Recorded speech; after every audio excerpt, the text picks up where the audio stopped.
Hey everyone, welcome back to In the Alley. My name is Cody. Glad you guys are back for another video.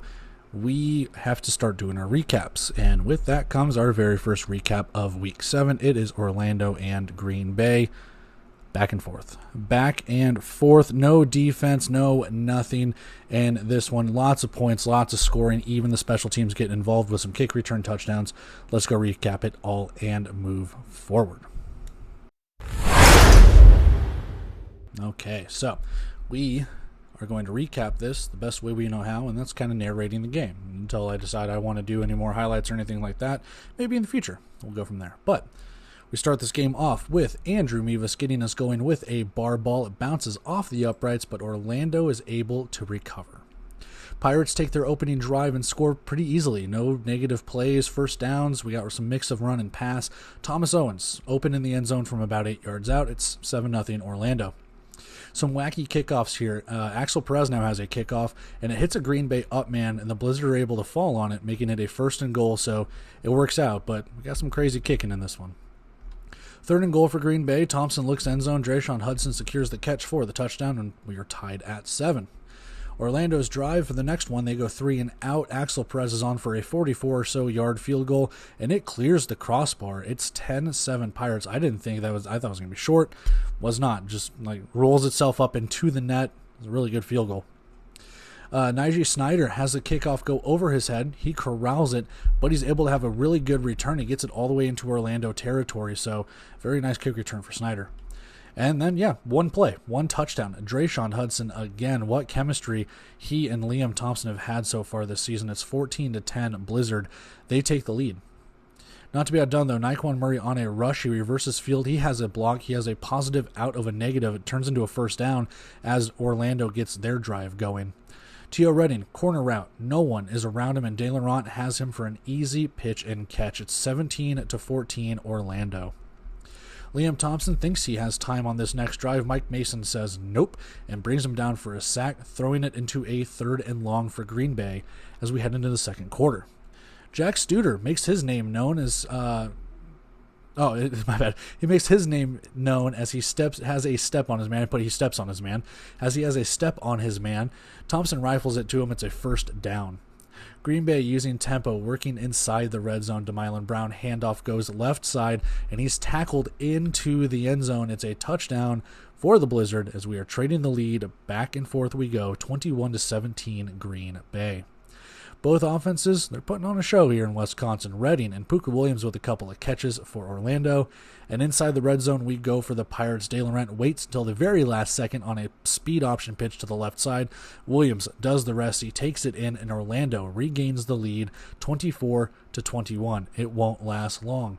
One play, one touchdown again. This time it's Liam Thompson to Isaac Ross. And guys, this game's getting bonkers. It's 28-24. We're in the second quarter still, man. Orlando, kick return to midfield. Owens with a catch. He shakes a defender. He spins around another, and the Pirates, they're cooking. So defense, just optional. These teams are just going up and down the field. Kick returns, offense, explosions, just beautiful. Well, until Brian Lee smacks Dalen Ront for a sack. Or actually, not a sack. It's a tackle for a loss, but it was a high snap. I don't know if you can call it a sack. I wrote down tackle for loss, but we'll see. Pirates can't convert. 4th down is upcoming, and Perez's field goal is good.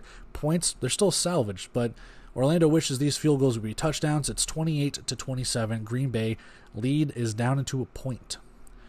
Pirates defense, they're just giving up swaths of yards, man. Green Bay, they work it inside the Orlando 15 at the 1-minute warning, and then it doesn't help. Orlando's getting some penalties here to help Green Bay to the 2-yard line and a goal-to-go situation. However, facing a 3rd and goal here, Thompson's going to look for a wide receiver.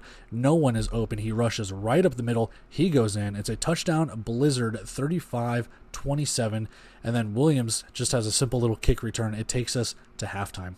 Psych. They put 1 second back on the clock. Axel Perez is out for a field goal once more. It gets blocked. Now we head to halftime. Come into the second half. Liam Thompson has a rush. DeMylan Brown has a rush, and Drayshon Hudson has a catch in some zone coverage as Green Bay, they're working down the field on the first drive of the 3rd quarter. After a holding call, a 3rd down pass from Liam Thompson is a contested ball to Terrell Carey. He hauls it in. It's crossing the goal line as well. Touchdown, Blizzard, 41-27. Extra point, though, is blocked. But get a nice little bang. They score at the end of the first half, come out and score to start the second half. And, yeah, puts them up by 2 scores here. I think that's the largest lead of the game. Another nice kick return for Pooka Williams. Toss out to the right side for Thomas Owens. He rushes for a first down. Out route to Teo Redding. He has a catch and score. Nope, I lied. I thought he got in. Everyone thought he got in, but he was pushed into the boards just inside the 1 yard line. He doesn't cross the goal line. De Laurent keeps. He reaches across. He finishes the job. Touchdown, Pirates. It's 41-34. Not for long. You hear that a lot.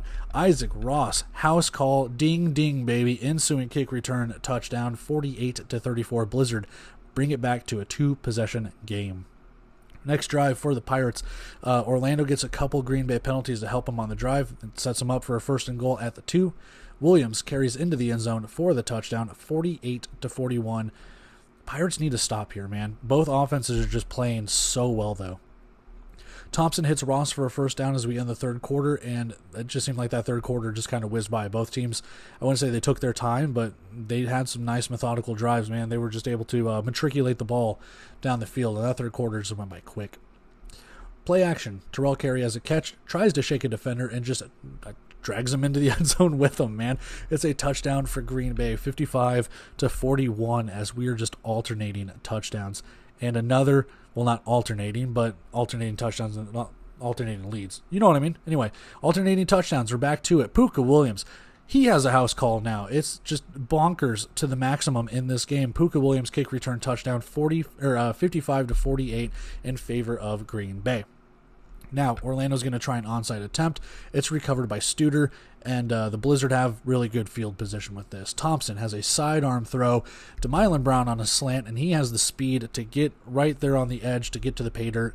It's a touchdown. My goodness, I'm getting ahead of myself here. I'm getting excited. It's a touchdown, Green Bay, 62-47. Paxton De Laurent to Teo Redding down the sideline with a huge gain. Pirates, they need a score here, and they also need a defensive stop. It's a motion handoff under center. Nyquan Murray behind the quarterback takes it, and he literally just walks in for 6 points. I mean, to this point, he's had kind of a quiet game, all things considered, but he does get that. 2-point try is also good. It is 62-55. Another onside attempt recovered by Green Bay. Short fields. It's not going to really help the defense in this one. Case in point, 1 play, 1 touchdown. Again, DeMylan Brown around the right side, he goes and in. Another touchdown for Green Bay, 68-55 after a botched extra point. And we got 1 play, 1 touchdown going the other way now. Ensuing drive for the Pirates. De Laurent airs one out to Thomas Owens. He comes away with it. It's a touchdown for Orlando. They're right back into it, 68-62 with 3 minutes to play. However, Blizzard are looking to end this. Isaac Ross has a catch and a first down. And then just a couple plays later, 4th down, 1 minute to go. Brown rushes and picks up a 4th down. They were just kind of picking up chunk plays, just trying to get 3-4 yards of carry, get the first down, waste some time, trying to just end this one as much as they can. Green Bay gaining positive yards as Orlando uses their timeouts. 35 seconds left. There's just some weird clock management, some challenges and stuff like that. It's just some weird end of game stuff going on here, but Green Bay gets inside the Orlando 15 and they end up facing a 4th down. Mevis comes out for a field goal and it's up. It's good. It is good. It is 71-62 Blizzard. Game's not over though. We got 27 seconds left. Orlando, they still have a chance. Nyquan Murray takes that chance. He returns it to the Green Bay 16. We've got 22 seconds left. And then we have some penalties. We got a penalty on Green Bay to move it half the distance. We have a 1st and goal for Orlando as time is ticking down here. An incomplete after incomplete for the Pirates. 4 seconds left. Orlando needs 3. You need time on the clock because you need a touchdown, 2-point conversion, a deuce, all of that kind of stuff. And you have to do it with time on the clock. The reason I say that, De Laurent to Murray. It is a score. Now we check the time. The refs say time ran out as that touchdown was scored. I don't believe that. A lot of people don't believe that, but that's some home cooking. The game ends on that touchdown. No extra points, no deuce, no nothing. 71-68. That game ends with Green Bay winning. Okay, so with this, like I said, no time left on the clock for Orlando to try anything. And the reason I bring that up is because I swear there was a game last year or possibly 2 years ago. I'm pretty sure it was last year. I can't remember who the two teams were. But someone scored a touchdown at the end of the game, and I can't remember if there was time on the clock or not, and they were able to attempt a deuce as the final play of the game. It went wide and no good. I want to say Northern Arizona was part of the game, but do not misquote me, because like I said, I can't remember. Because I remember there was a touchdown that happened, and then they were able, I don't think there was time on the clock, because they were able to attempt that deuce to tie it. I could be wrong. I'd have to go back and look, but ultimately, that doesn't happen in this game. We've got a 71-68 victory in favor of the Green Bay Blizzard, and 50 points in the fourth quarter, man. I mean, I don't know what it is about Green Bay going all the way back to their game against the Iowa Barnstormers a few weeks ago when they were in Des Moines. They just love scoring a ton of points in the fourth quarter. I guess Orlando does too, but this was just a scoring explosion, man. No defense, no nothing here, and it showed, man. You had the special teams getting in on it with kick return touchdowns. No turnovers in this one, surprisingly. I mean, you figure like a turnover would play a factor in this one. Not really. Orlando just couldn't get the stops, and Green Bay got the stops in terms of field goals, you know. So overall, a nice back and forth affair, but early stops bringing out Axel Perez for those field goals, that seemed to kind of be the factor in this one. Taking a look at our game leaders on the left side here, Paxton DeLaurent, 15 of 23, not bad. Not the best day, not bad, but still, all things considered, 4 touchdowns and 182 yards. He was passing pretty well, all things considered, and being able to find all the wide receivers. I've mentioned this probably in previous recaps and previews and stuff like that. Orlando's got a really deadly wide receiving core, man. They've got a really, really good wide receiving core to the point where neither team really rushed the ball that well in this game, and they didn't really need to. So more of the same here from Orlando, but we will talk in a second. Orlando's giving up a lot of points, and Green Bay kind of is too, but we'll talk on that in a minute. Pookie Williams, 7 carries, 29 yards, and 2 rushing touchdowns. Again, not really the best day at the office in terms of rushing yards, but two tutties on 7 carries. I don't like the term tutties. I'm not going to use that anymore. I'm sorry. 2 touchdowns, 7 carries, and 29 yards. What can you ask for? I mean, that's over half of what the rushing yards were. 7 carries, half the rushing attempts. DeLaurent had a couple as well, and I think Nyquan Murray had a rushing touchdown too. So, all things considered, not bad, but you probably wanted more. Thomas Owens just continuing to turn back the clock. 6 catches, 82 yards, and 2 receiving touchdowns. And I know, we look at flashy stats and we look at how big game performances are. I would consider this a big game performance from a wide receiver. And not to be outdone, you see it on the right side there for Drayshawn Hudson. But 6 catches, 82 yards. Thomas Owens has been doing this at a clip. And if he's not first or second team All-IFL honors, if he keeps his pace up, that's an injustice, man. This dude is balling out right now. Liam Thompson, 16 of 21, 185 yards, 6 passing touchdowns, no interceptions. Again, not a bad day for him. 2 less attempts, 1 more completion. I mean, the percentage looks better, but all things considered, both quarterbacks played decently well. It's not the best day, it's not the worst day. I give Thompson the edge just because of the better completion percentage, but at the same time, he did miss some targets. Same thing with DeLaurent. What can he do? Demylan Brown, 13 carries, 41 yards, and 2 touchdowns. Pretty much the bulk of Green Bay's rushing offense right there. Take away those 41 yards, and there's 17 to go around with Thompson, or I think it was just him and Thompson that ran, to be brutally honest with you. Let me check really quick. It was just Thompson and Demylan Brown. Thompson had 17 rushing yards, so only 2 guys ran the ball for Green Bay. Receiving leader, Drayshawn Hudson, 6 catches, 69 yards, and 2 receiving touchdowns. Like I said, it's not gaudy by any means. And talking about the Thomas Owens things, it's not going to win you Player of the Week honors, but you still want to acknowledge how good this is. Drayshawn Hudson has been on a tear. And looking back on his previous stops where he's been out with Sioux Falls and other places, to see him kind of ball out, you've kind of been waiting for this breakout. Not to say that he was bad or anything previous, but it's nice to see him finally come into his own here and just be pretty much that wide receiver 1. You're wondering how they would replace TJ Davis in this offense. Hudson's doing it. So kudos to Drayshawn Hudson. Taking a look at the right side for our team stats for both sides. 11 first downs. I can believe that. These offenses were balling out. 3rd and 4th down, need a little bit of work here. You missed 2 third downs, and I think they went for completions because you had the Axel Perez field goals and stuff like that. So 2 for 2 on 4th down for Orlando, question mark. And then we're missing a fourth down or a third down conversion or something like that for that. So I can believe 6-8 because maybe they didn't have a lot of third downs, but again, got to be a little bit better when it comes to that. Total yards actually favors Green Bay, and I thought playing more from behind for Orlando, they would have the edge, but Green Bay actually passed for 3 more yards and ran for 4 more. So when you look at these stats, they are fairly even. The only thing that's kind of a difference here is Orlando only ran 15 times to Green Bay's 23. And I understand Orlando was doing onside kicks. I would assume that would be less plays for Green Bay, but apparently not. So what can you do and say with that? So either way, the running game seems to still kind of be a hindrance when it comes to Orlando. It's not really bothering them if they're putting up 68 points. Field goals 2 for 3 and 1 for 1. So kickers were kicking. Can't really say too anything. I mean, kickers are going to miss kicks depending on what or where and how and when. So can't really fault them. Penalties 4 for 29, 5 for 28. Yeah, I can believe it. I just quick rash judgment looking at the stats. I can believe it. I think there might have been a couple more penalties, but I won't nitpick or anything like that. And surprisingly, like I said earlier, no turnovers. No turnovers in this game. No fumbles, no interceptions. This was just crisp, clean football back and forth. Kick return touchdowns, Puka Williams, Isaac Ross.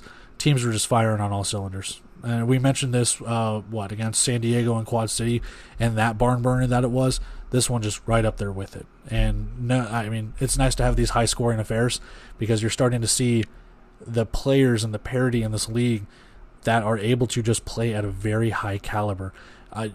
Years past, you've been able to see like 20 to 30 final scores and stuff like that, and now we're starting to see these numbers get up to the 60s and 70s. That's happened multiple times throughout the season, and it has in the past, but not as much as I've seen in like recent years and things like that. So maybe I'm just recency bias, but ultimately Green Bay pulls out this victory.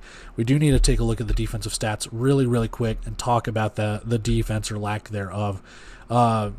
Kerry Coleman, 7 total tackles, 8.5 actually when you include his assisted tackles. We had 3 tackles for a loss for Orlando, just the 1 sack with Mike Mason, and surprisingly just one pass breakup. Now, onto the Green Bay side, and we'll talk tacklers here in a minute. Brian Lee Jr., 6 solo tackles, 4 assisted. So combine that together, that's 8 total tackles for him. 1 sack, 1 tackle for a loss. Not a bad day at the office. Trent McGee has a pass breakup. DeAndre Glover has a pass breakup. Just the 1 tackle for a loss and the 1 sack for Brian Lee. So I guess that was credited as a sack. 1 blocked kick by Allen Henry. But ultimately, you take out Brian Lee and you take out Kerry Coleman, and not a lot of tackles, man. I mean, there were 46 total tackles for Orlando, and there were 38 total tackles for Green Bay. But you got to tackle every play practically. But in between that and the kickoffs and stuff, I don't know. Like, these defenses are just giving up points. They're giving up yards, and we have to talk about that in a sense. And I'll wrap everything up because I know we're going long. But this isn't the first time that Orlando's given up a lot of points. They've done it against Tulsa. They kind of did it against Quad City. The defense is even a little bit to be desired. And you can kind of say the same thing about Green Bay. Now, I'll pump the brakes a little bit on the Blizzard. But when it comes to it, they gave up 68 points. They've given up some points to Quad City. They've given up some points to Fishers. They gave up, I mean, not a lot, but still 39, 40 points, whatever, to Iowa in the one game. So it's like, I guess that's more average. But again, Green Bay is susceptible to giving up points. Now, their offense is able to save them. Orlando's offense couldn't really save them. Now, in this one, they tried, but ultimately, defenses are going to have to step up because you can win games like this, but when you face a tough defense, and there are some tough defenses in this league, we'll see how it kind of stacks up. But that's what the remaining schedule is for. So with that, we need to take a look at our bet and pretty much wrap everything up and get out of here. Not a chance. This thing was over 92.5 by like the middle of the third quarter. Just play defense, man. just play defense. And that is it for our recap between Orlando and Green Bay. I didn't expect that game to be what it was. I didn't expect it to be that high scoring, but as we kind of recap, as we kind of look, we noticed that, well, defenses leave a little bit to be desired in this one, and the offenses are so good. And when we looked at the preview and everything with this, we noticed that Drayshawn Hudson and Thomas Owens are very, very good. Liam Thompson, excuse me, I do apologize. Liam Thompson, I don't know how good this guy is how did he not start last year? Now, I get it. He was behind Josh Jones in Bay Area, but how did he not go somewhere to start? Because keeping him on the bench is almost a disservice to this league from what he's been able to accomplish. And obviously you pair them with the quarterback whisperer that is the Green Bay Blizzard and how they've been able to transform Jerome Johnson and Max Myler and many others. It's just like a match made in heaven. So, all things considered, a very, very good game. Paxton De Laurent playing very good football as well there with Orlando, especially with kind of the quarterback woes that Orlando had with, I wouldn't say they've had bad quarterbacks, not by any means, but they've gone through some quarterbacks in the last couple of years. Kenji Bahara left a little bit to be desired in the accuracy category, but what they had with Talia Tagovailoa and what they thought they were going to get with him, maybe it's been a blessing in disguise that they haven't brought anyone else in and they're riding the hot hand and just riding the hand in general. That is Paxton De Laurent. So both these teams playing very, very well. Unfortunately, one had to lose. It was Orlando, but at the same time, one team had to win. It was Green Bay. So kudos to the Blizzard. Better luck next time if you're the Pirates. But we will take off and get out of here, guys. I do love and appreciate you. We are getting back on track as we are getting close to week 8 and all the previews and stuff that go on with that. So we'll get this one out. We'll get the Saturday recaps out. We'll get the Sunday recaps out. We're just going to be chugging right along. We are ever so close to the halfway point of this season. Can you believe that? We are ever so close to the IFL Cup and the games there. Now, I'll say my piece in a later video, but I'll talk about that. Anyway, I'm take off here, guys. Love you. I appreciate you. If you feel so inclined and you want to like, comment, share, subscribe, cool. If you don't, cool. Anyway, I'm going to take off here, guys. The Royals are going to play here in about an hour. So I got to go watch them against the Athletics. But anyway, take care, guys. Love you. Catching the recaps later. See ya.